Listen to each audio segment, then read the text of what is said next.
And we are live. Welcome back to On the King's Dime, Monday night, the 10th of May. It's time for another a look at the Kings, another L to discuss, back-to-back Ls. The Melbourne game, obviously, we played the other night, talked about that, and now we're here to talk about this Adelaide game. But games are coming thick and fast over the next week and a bit, 2 weeks, so no time to rest on the salt. So we'll definitely discuss this game. We'll do our tips, and we'll also do 3-2-1. It was a tough night at the office. I think we're going to talk about this game, maybe get a little heated, a little bit. Maybe, no? It's just, it's towards the end of the season. I'm not sure kind of what's going to happen. A little bit up into the air. I thought Sydney might be able to pull it off. The last 2 weeks have just showed me that maybe they're tired. And maybe there's not enough bench depth, and maybe we went out and got the wrong player. Yeah, okay, we'll get into that after we talk about the game. But as always, you can like and subscribe. At the moment, we are live on Facebook. We do these on Monday nights usually. Otherwise, if something else is going on, we'll try and do these as soon as possible. This is going to be another rapid-fire game week, so we've got another game on Thursday. So we'll be back again next Monday. But as always, you can like and subscribe. We're on YouTube or now in audio format on Apple Podcasts, Google Podcasts, Spotify, as we are on the Anchor platform. So if you want to listen to us on there, then definitely give us a subscribe and a rating and review. That always helps us get out there to more Kings fans. And I think that's it. That's all we have to plug. I don't think we're going to do any videos until the fateful playoff start. We're having a look in the green room, and there is a fair few more games to go down the end of the season. You know, it really is categorized by these next 5 games. Obviously, we lost that game against the 36ers. But then, you know, we've got Bullets, 36ers, the 2 Breakers games again. You know, we have a chance to bounce back in rapid fire. But this Adelaide game, man, you know, it was just for us to be up 16, I think we were at one point 15 or 16 like that, and then to just blow it. I don't know. Like we were just sort of discussing quickly, like what this season is, and you know whether you can get that upset about. You know, we got like 7 dudes, and probably 5 of those we trust at the moment. You know, we're really struggling, but still watching some of this execution stuff happen. It still grinds my gears watching it, man, because there's still just bad execution. You know, Jarrell's having a great night, and then we just don't go to him at the end of the game at all. And, you know, we're looking at these scenarios where even if we did make a playoffs, you're probably just going to get bounced out anyway. So then you go, why am I getting upset about this, you know? It's the heartlage of making the playoffs, you know what I mean? Yeah. It's I know that the likelihood is we get bounced out in the first round or the semi-finals, because there's only 2 rounds. 2 rounds, but yeah, but yeah, I think it's just the fact of the adversity to overcome to get there would be pretty something, and you know gives us a bit of an extension to the season to watch as well, because we've only got 4 weeks left. Yeah, I think about a month left. Yeah, a month left. Just under. So there's 8 games. 1, 2, 3, 4, 5, 6, 7, 8. So Bullets, 36ers, Breakers, Perth, United, Hawks, Bullets. So, you know, we were talking about on the last episode wanting to knock over that, you know, this little run of 5 games, you know, probably go 3-2, maybe even 4-1 in this type of scenario. But, you know, we started with a loss, a really infuriating loss, a deflating loss too. Like we're up. You're kind of looking at this team thinking, you know, if we close this out, there's another nail in possibly making even the playoffs. And then, you know, in that third quarter, just dropping the lead like that it was infuriating, man. I was just watching it, just going, man, like, just brutal to watch. It's brutal to watch, and we had so many chances down the stretch of that game to, you know, put the nail in the coffin, and we didn't make the right decisions. We didn't go the right plays. Jarrell was gone to, I think, 1 out of the last 5 down floor possessions.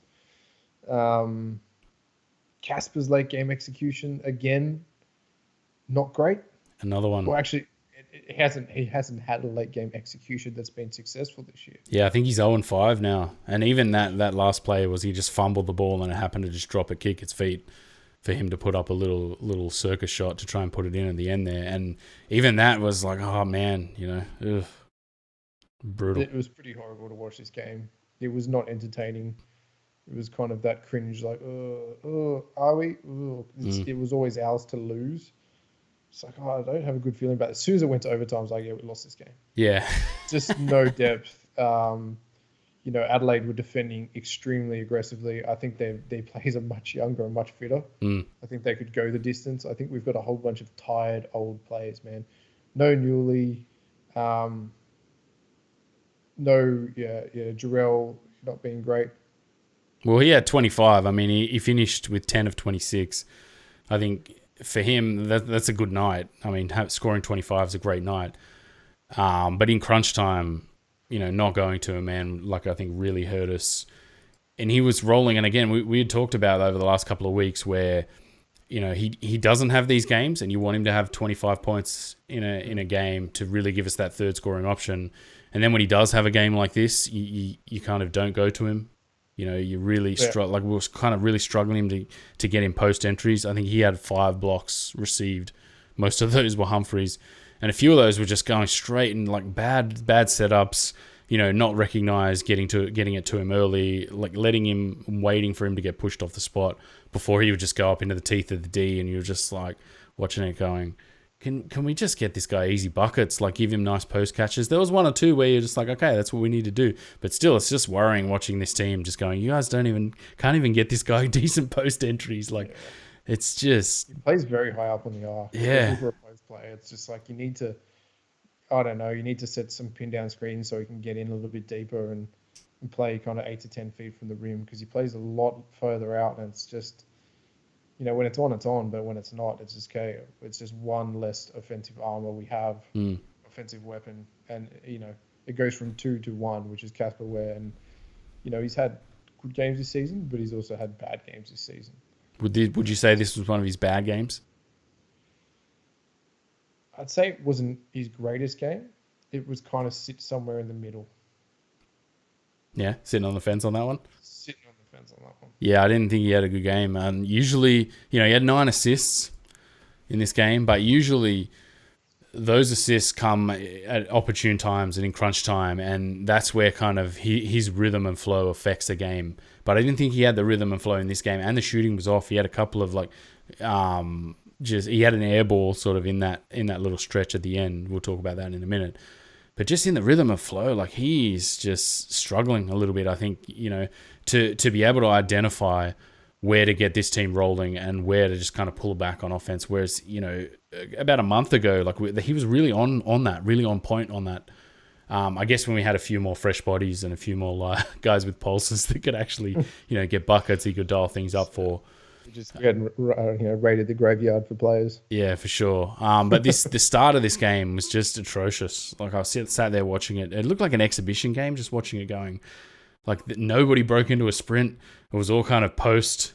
Let's go to Jarrell in the post, and then let's go to these moves where it's just like, I'm not even going to try a move. I'm just going to drive into someone who, blocked. Oh, what a shame, And, these guys, Adelaide weren't really working on the defensive end to shut us down. We just kind of were going into the teeth of their D, trying to score the ball. We had 7 of 14 from 2, so that was mainly what we were trying to go to, and then 1 of 6 from 3. The second quarter was a little bit better. We kind of pushed the tempo a little bit more. It was 28 to 18. We had 6 of 13 from 2, and then 5 of 8 from 3. So the 3 ball was going down. And that a couple of those, I think, was Shawnee. And a couple of those were Tommy V. I texted you, like, Tommy V's corner 3 is just gone. Because I think he started 0 of 3 in this game. And I think he hit his next 3. But it's just the rhythm of what we do just gets disrupted so easily. And,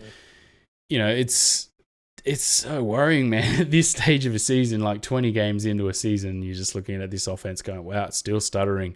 We're up 16 at one point in this game. Our biggest scoring run was 12. Our biggest lead was 16. And for us to then like have these moments where we just go silent. It's just like, oh, we can't score the ball like at all. And you're just looking at it going, you don't even have one move where you're just like, right, we just like run this move, get this guy an easy bucket. We've got to stop the bleeding here. Like a lot of times, do you feel like a lot of times this season we haven't even had that? I feel like there's almost like a wave of no one has any idea what's going on the floor, and they're just all looking at each other, going, "Oh, what do we do? What do we do? What do we do? What do we do?" And it's bad to watch. It can be it can be so bad at stretches, man. Teams can get like, a 10 to 20 run on us sometimes, some nights, that the offense is that stagnant. But again, it's lineups, it's rotations, like, and it's not anyone's fault. I think it's injuries. I think Diddy leaving was bad. DJ going down was even worse. No Cooks, Glover not even making an impact this year. He probably won't be back. And we're kind of left with, no Newley. Like, we're just left with no one. There's just no one on this team. There's a whole bunch of, development players that,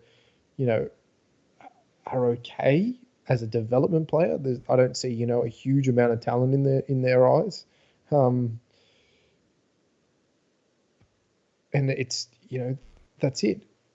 There's nothing. There's like Jared Weeks, not a great first game. That's a horrible first outing for him, man. Just the fouls, it's just such a welcome to Sydney, mate. Any defense you play will result in fouls. Thanks for coming. Like, fully, like the first one where he had his arms up, just going to the basket, and he looked around like, "Are you kidding? Like, what?" And it's just like, welcome to Sydney, mate. You're just going to get called for everything, basically. Minus 16 on the night, 0 of 2. The three he took, both were threes, actually. I just remember that 1-3 in the corner. It didn't even look like going down, like the shot wasn't there. And you were just like, man, welcome to the league. Did have 2 assists and a rebound with 1 turnover. So, small steps. But single. To talk about him, really, I still look at that and just go, just not what we needed, man. Another guard really isn't what we need. Like, we kind of needed a bigger guy who's a gunner, like almost like a forward who can just score the ball, to just go, we've got Casper, we've got Jarrell, just somebody else where you're just like, I don't care what you do, just get a bucket, basically. Mate, David Anderson, talk about robbing the graveyard. Signs for Melbourne. I'm just like, we should have got him for 12 minutes a night, man. He can get a bucket even at 40. Yeah. How many times? And I don't think he played in that game the other night either. No. I think he had the civvies on as well. But even that, so just to talk about that, like, how many players have we whiffed on? Like, where it's just like, oh, we could use that guy. Yeah, bring that guy in. And it's just like, nah, not bringing that guy in. That's, Hawks have parted way with Dengadell. Bring him in. Is it legal? Have we searched the contracts and the? I don't even know. No. I don't even know. But just do it anyway. Bring him in. I mean, it is legal because we've got enough injury cover spots to shake a stick. We don't have enough spots. Like, there's so much injury cover. You got to bring Dengadell in, and the fact that it was just like, our great signing is Jared Weeks. He's just like, there's a reason why New Zealand have started winning, and it's because he's not playing with them. Have they though? Have they started winning? Yes. Let's quickly just go to the New Zealand Breakers. They are win, loss, loss. That's better than they were to start the season. But they did lose Webster, one of the Websters, for a little bit there too. So a struggler for them. But yeah, there's the week's the impact. Anything else you want to add to that? I mean, if you're going to get out Jared Weeks, Lachlan Hutchinson was a better option. Been with the team longer. A bit of a charge burglar. Probably needs to have a bit more balls and shoot, but you know what I mean? Like, he's been around the team. He knows how to play with these guys, and he's just bringing some dude in who's just like, yeah, all right, 10 sessions or 5 sessions and we're in a game. And just like, you can't play this guy more than 6 minutes a night until you've, a couple of weeks. And it's just like, we're going to him down the stretch. Oh, it's horrible. Yeah, because Shawnee B, like, we've got to say, Geordie, I didn't think Geordie. There were a few people who said like Geordie played well, but I didn't think he had a good night defensively. A couple of strugglers. There was that one where he just lost the ball under the basket and then just kind of was standing around, not even looking at. I think it was Crocker coming baseline. Didn't even see him, and it was like him. They were 1-on-1 under the basket, and it was just an easy entry to Crocker, and Crocker just turned around and laid it in. And you were just like, Geordie, like, how many times have we seen that this season from him? Where, he looks like he just doesn't have a clue what he's doing. Like, he's just been transported into another dimension that isn't even playing basketball, and then just comes back and he's just like, oh, sorry, boys. Oh, didn't see that bloke. And you're like, mate, like, what the hell, man? This is a professional league. Times he's having on the weekend, that's what it is. It's like, oh, what am I going to do with my 6 months off this year? And it's so hard too, because like on the coverage, like there's been a lot of praise heaped on him, and I think in the crux of what he gave us last season to what he's given us this season, I think you can definitely sit there and go, there's been strides made in his game. And I think it's an admirable like place that he's taken this game to. But there's still so like the ceiling that he hits and then the absolute floor that he hits. The floor has so many just fundamental mistakes where you're just like, Geordie, are you even looking? Like, come on, mate. Like, this is like rec league stuff. What the hell? Huh? I can say this about Jordan Hunter. He's a top 10 center in the league. Yeah. Fair enough. I was digging through the stats actually of 3-point shooting bigs. And then Yanni Vetzel has taken 1 of 1, so he's got 100%. So he obviously doesn't shoot threes. Ogilvy doesn't shoot threes. Mooney's 22 of 38, 57% from 3 this season. That's a decent volume for a center. DJ at 40%. He's obviously like taken the most shots. Oh, sorry, Cam Oliver took 118 threes in his time. What the hell? It's just quietly he got picked up for the Rockets. In a 10-day situation. So I just wanted to say, like, I think I made a comment a couple of weeks ago where I was like, man, that was pretty soft, him just leaving. So I just want to clarify the record and say, no, good on him getting a 10-day. Like, I think that's good for him. Yeah, that's $274,000 in his pocket. Yeah, sweet. Good on him. For Harry Froling, the most disappointing big in the league, 31%. And then it goes down the list to just Drek, basically. And then Jordan Hunter just doesn't shoot threes. So you kind of like... You know, does that change what the big position does in this team? And it highlights what you need a big to do, really, if he's going to be your starting big. Does it? I think the FIBA game is a little bit different to how the NBA is played. I think in the NBA, you have to really, the elite teams have a stretch 5. That's just a 5 that can shoot threes and keep defenses honest. In FIBA, because you can camp in the lane and there's no 3-second defensive violation, it's not as big a deal. I think that, you know, with the salary cap, if a big can shoot threes and play around the rim, he's going to cost you a lot of money. And I think there's better money to be spent elsewhere where you could have a defensive big that potentially is a shot blocker and a rim protector and the two same things, but a rim protector and also a rim runner who can play a little bit around the basket and still be as effective. But you're right. Like, I mean, the teams that have won over the last so many years, Perth and Melbourne, have all had a big that can shoot the 3 ball. And I think that's where the modern game's going. And I agree with you. Geordie's made leaps and bounds this year. In games, he's been tremendous, and then other games just been away with the fairies. It's moments, you know. It's really like, I think it's a mental thing. I think he's got all the skill. I think he's shown in the last couple of weeks that he's got that skill, that extra little bit of skill. When he's not thinking about it, he can drop the shoulder, can little drop step. He has that over the shoulder hook game. It's just he gets drawn into these moments on defense where, you know, he'll just switch off for a second and they just punish him. And it's kind of happening too much to kind of go, oh, you know, like give him the benefit of the doubt. I think that's one of the big things he's going to have to work on over the next couple of seasons is his interior defense and just his awareness, reading of the play. Also, like it kind of is compounded. Like we've said a few times that Jarrell's defense is pretty bad. Like I'm going to go out there and just say it's not good. The amount of times where he's left turning around, like just looking at a guy, you know, bursting through and like laying it in, I think he's worrying as well. So to have not an elite big on defense and then pair Martin with him where Martin is your scorer, so you're still going like he needs to be on the floor to score, so he's definitely got to be in these lineups even if his defense is not great. You know, and then compounds it with Geordie and Kickett, where both of those guys are just like, oh, their defense is like, struggling. So you can't really build a cohesive, continuous lineup of offensive and defensive prowess and rhythm, basically because you got these two guys who just have these holes in their game. And then, you know, you want to go, oh man, like it's painful to watch. But at the same time, you look at the standings, you're just like, we're third. Like this is great. Like it goes back to that other point we were making where you get really upset, you get annoyed, you get frustrated, but then you turn around and just go, but we're third. Like how good is this? Like how are we third? It doesn't make sense. It doesn't. It's and it kind of flushes all of those like, why am I angry? Like it makes no sense. Why am I upset about this? even though we're third. Like, you know what I mean? Yeah, I think because I think it's a false sense of security third. It's Mm. just like at any moment we could be seventh. Yeah, that's true. Oh, Um, Adelaide, I think maybe Adelaide, get the ladder up. I think Adelaide is the the little dark horse. You got a little dark horse running I them. think that Humpo's back. Giddy's in NBA lottery form, Mm. and saying that he's going to want to play his best. What's Adelaide on 13 wins? Yeah, they're only one win behind us, buddy. They've played one more game, Mm. but that is not a big stretch margin by any means.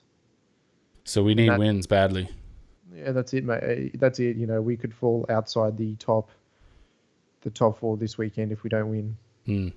And if we do win, we're not even guaranteed to stay inside the top four. So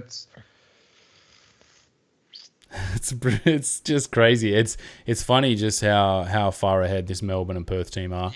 You could almost just end the season. Like I tweeted out right after the game, I'm just like, X both these teams out, this Adelaide and this Sydney team. Just X us both out, man. We don't deserve to make the finals after that game. Like watching that. But if you look at this Perth and Melbourne team, just how far ahead they are, you're just like, just kill the season. Let them just play a 3-game or 5-game series, and that's it.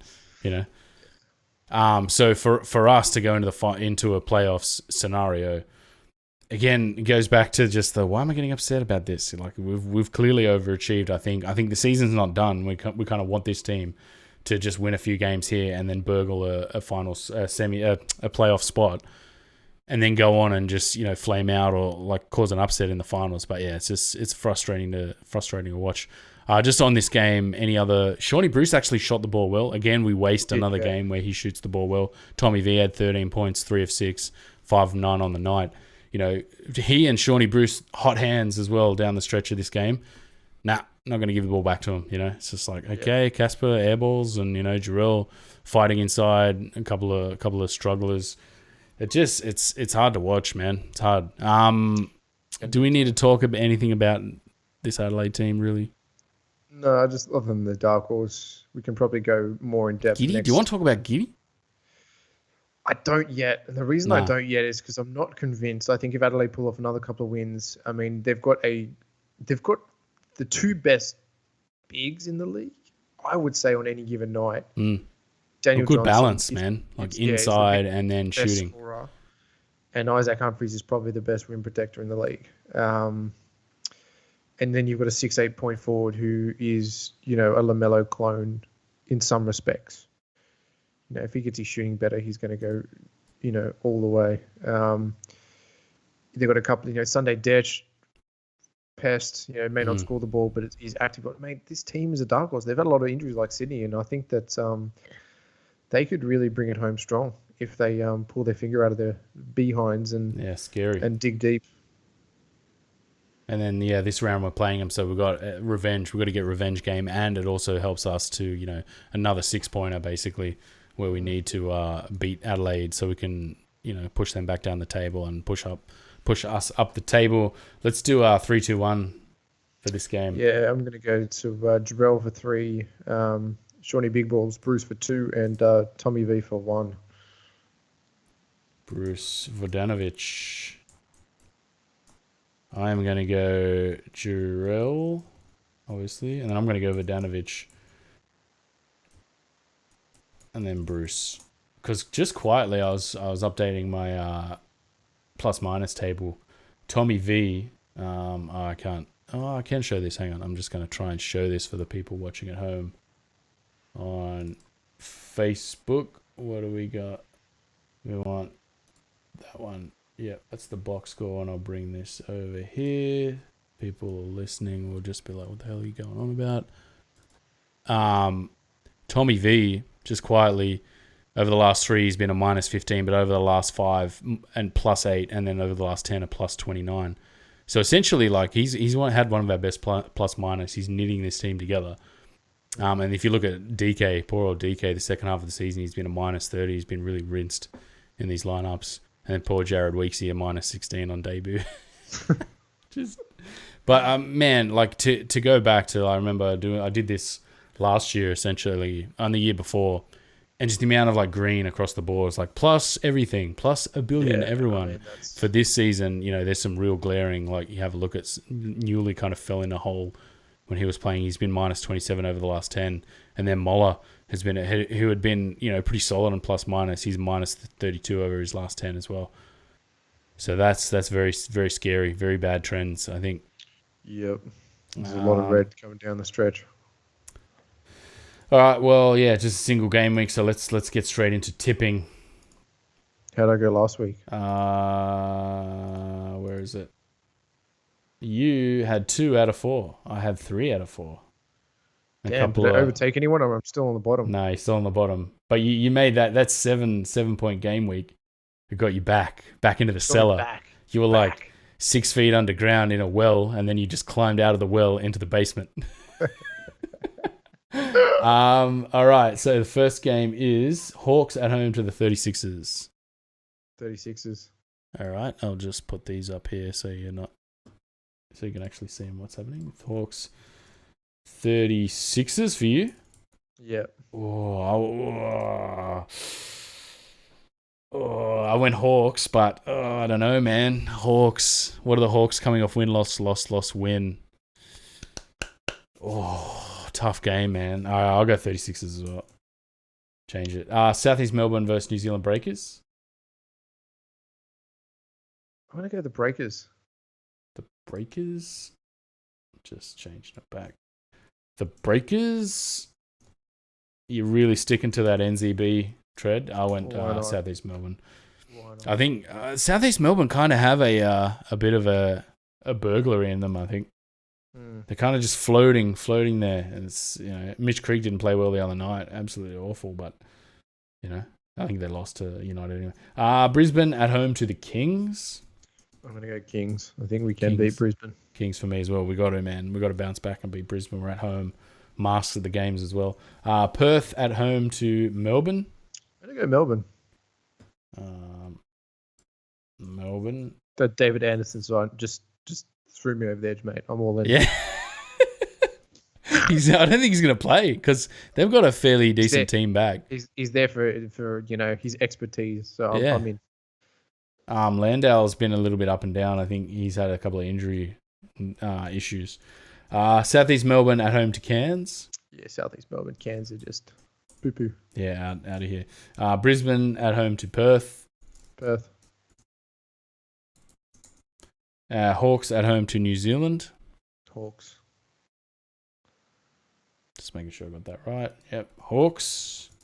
Wow, you very quickly jumped off that New Zealand train. Yeah, just certain lines up. United at home to Southeast Melbourne.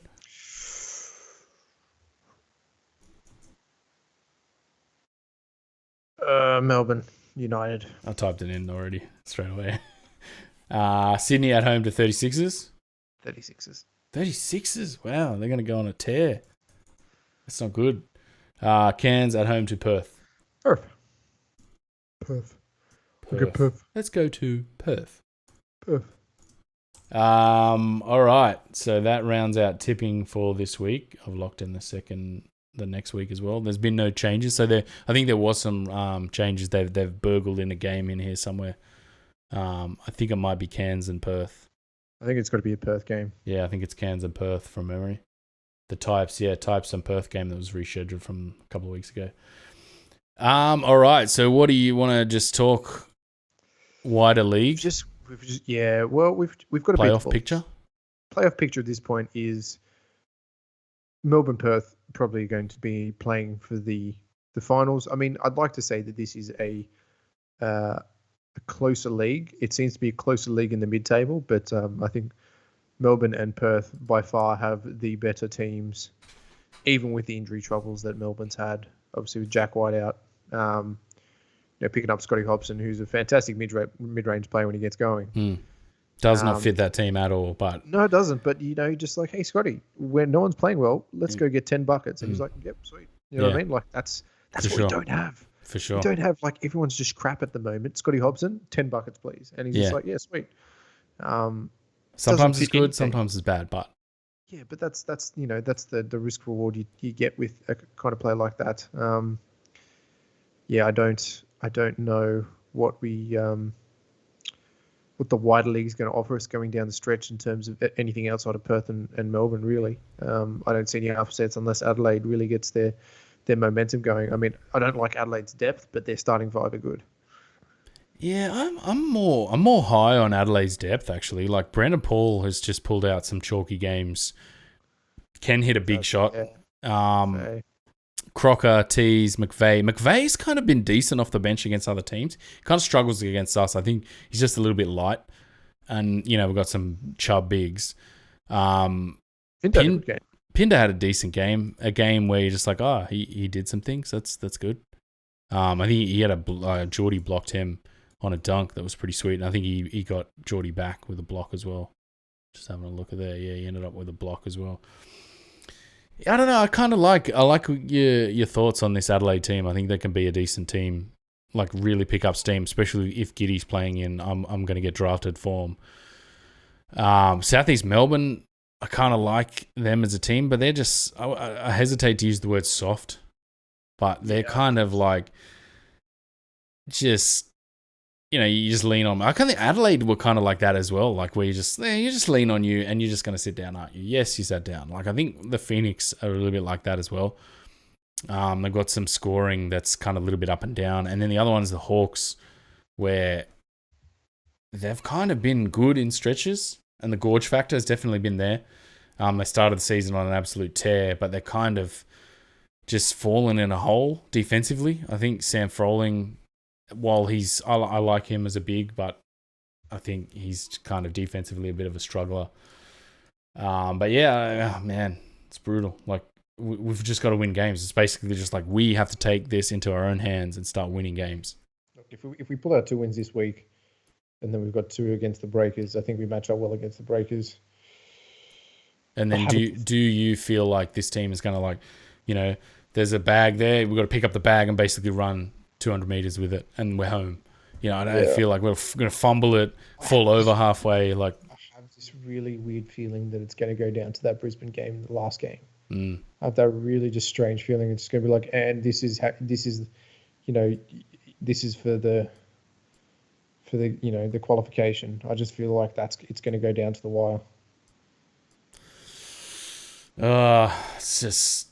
It's hard to be kind of all out on a season and just be like, I'm all right with this season. We're struggling, but then you're just in. So it's like, damn it, drags me back in every time. Yeah, I know, but that's that's part and parcel of the Sydney crowd. Just got to keep fighting. Yeah, for sure. So definitely, Kings fans out there, get out to the games, support this team. Wear your masks when you're inside Kudos. Go through the bomb scanners like we had to that time. Yes.